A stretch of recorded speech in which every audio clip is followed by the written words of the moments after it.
When you open Brawl Stars and press that big yellow play button in the bottom right, you don't know who you're about to be matched with.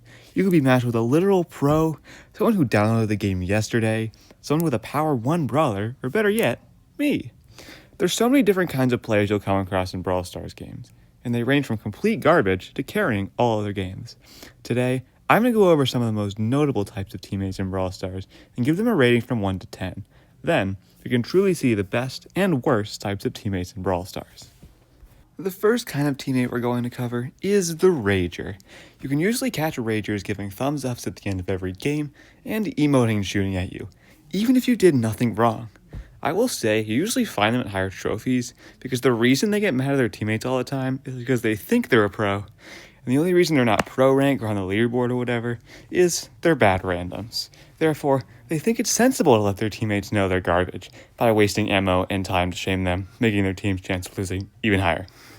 Another common feature of the Rager is just straight up leaving the game and letting a bot take over, even when the game isn't entirely lost yet. Like, why can't you just finish the game, bro? We're gonna have to give the Rager a 4 out of 10. It's annoying to be with one, and they're not good enough to carry games, especially when getting mad at you. The next kind of teammate is the noob.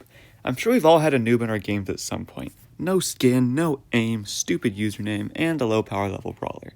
While it is annoying to have one on your team, especially when matchmaking decides to be extra devious and put in your 1k trophy lobby for no reason, you have to remember something. That was you at one point. You don't remember missing all those cold shots or supering absolutely nothing as Shelly, but you probably did. So be nice to the noob. I know he's the worst player you've ever seen, but don't blame the noob. Blame matchmaking for putting you with him. I'm still giving the noob a 1 out of 10 though. Being new for the game doesn't excuse how bad he is. Contrary to the noob is the true gold skin guy. When you load into a game and you see a teammate with a true gold skin, you think one of two things. You either think, wow, this guy really wasted 35,000 coins to make his brawler yellow, or you think that Jesus Christ himself returned to Earth and blessed you with this teammate. Not once have I ever seen a true gold skin guy be bad.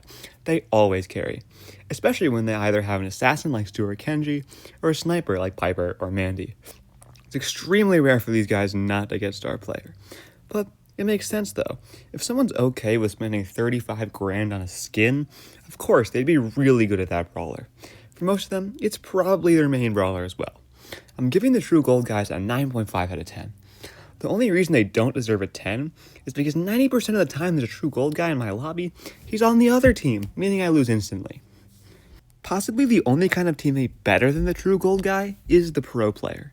Getting a pro player in your lobby is extremely rare. The closest I've had to a pro player in one of my games is this really good YouTuber teaming up with a 9,000 trophy Mandy. Of course, the game wasn't even close, but that's what you get when there's a pro in the lobby. And so, you get on your knees to start praying that the pro's on your team, because if they aren't, say goodbye to those trophies and that win streak. However, for me, I always have a pro in my lobbies because I'm a pro player. 10 out of 10. Alright, who's next on the teammate type list? Oh no. This is Mr. Zero Game Sense. Mr. Zero Game Sense is my least favorite type of teammate in Brawl Stars. Probably because he's on my team in almost every game. The name speaks for itself. He has no idea how to effectively play each game mode or position himself, and the word strategy is completely foreign to him. Regular activities Mr. Zero Game Sense likes include being extremely aggressive and risky as a gem carrier, blowing up your own goal's defenses in Brawl Ball, being as far away from the ball as possible in Brawl Ball, charging into the open for literally no reason, picking Ash on Heist, and never lane switching, even when he has an unwinnable matchup. Oh, and how could I forget? He loves to stand, not on, but directly next to the zone in Hot Zone, on the daily. It almost seems like he uses a dice to make his moves, because even the use of one brain cell will stop him from being so stupid. Easiest 0 out of 10 of my life. Tanner, I play Showdown and can't relate to any of these. I'm going to dislike this video. Oh yeah, I forgot about Showdown mains. Of course I did. You guys are so forgettable. Showdown is almost an entirely different game than 3v3. Showdown players are so toxic, they're teamers, and extremely aggressive in game. Seriously, they will hunt you down across the map for minutes straight, just for one power cube. You have to respect the dedication, but not enough respect to give them a rating higher than 3 out of 10. Talking about showdown players made me kinda sad. Let's lighten up and talk about support mains. When you have a support brawler on your team, you know it's time to lock in like you've never locked in before. With all that healing, you feel a burden to genocide the other team and win the game.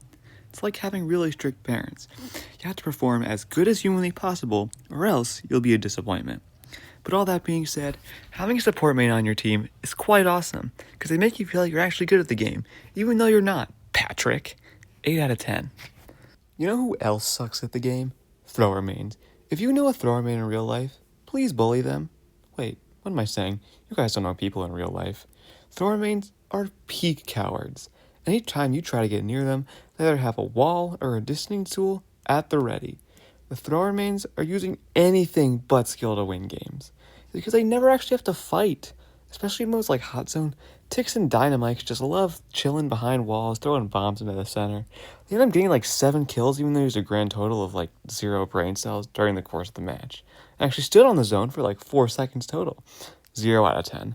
Not only is it anything but fun to play against, but there's usually nothing you can do about them if you don't have specific tools. And you're never going to have those tools if you get matched with the terrible drafter. In ranked, this guy is always picking the worst matchups or synergies. If they pick Mortis, he goes Grom. Opponent picks Mr. P, according to this guy, that's the perfect time for an Angelo pick. And on ladder, this guy is just as bad. You'll know you found one when you load into a match of Knockout. Everyone's playing snipers, and this guy's playing Bull for some reason. You can almost guarantee getting a negative KDR, and you're going to have to carry. But, unlike Mr. Zero Game Sense, at least he doesn't give me PTSD. 3 out of 10. Hey, this is Edding Tanner. I'm actually going to give him a 2 out of 10.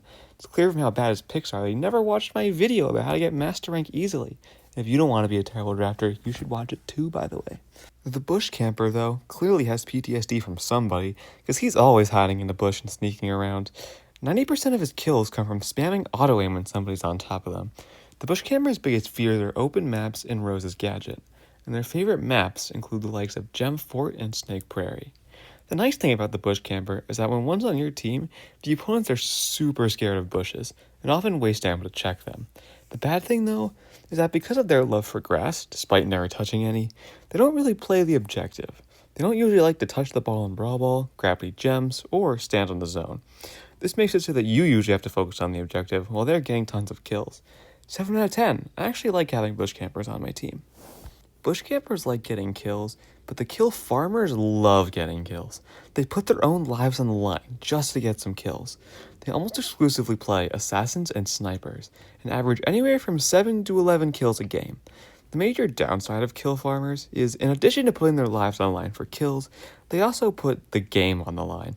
They won't hesitate to leave the hot zone, run away from the ball, or invade the enemy spawn with 9 gems just for a single kill. If you told a kill farmer to chill out with the killing, he'd probably wish that you were on the other team so he could kill you too. 6 out of 10. There's definitely more types of teammates out there than those, but to be honest, I'm running out of time and ideas if I want to get this video out by when I plan to have it done. So, there you have it. A few of the various types of Brawl Stars players you'll find when playing the game. Some of them you'll want on your team, some of them you definitely won't. Are you any of these types of teammates? Comment below if you are, unless if you're a thrower main. Then I'll be forced to kidnap your family, so don't do that. Also, if there's any types of teammates I missed, please let me know in the comments. Thanks for watching, and see you in the next one. Bye-bye.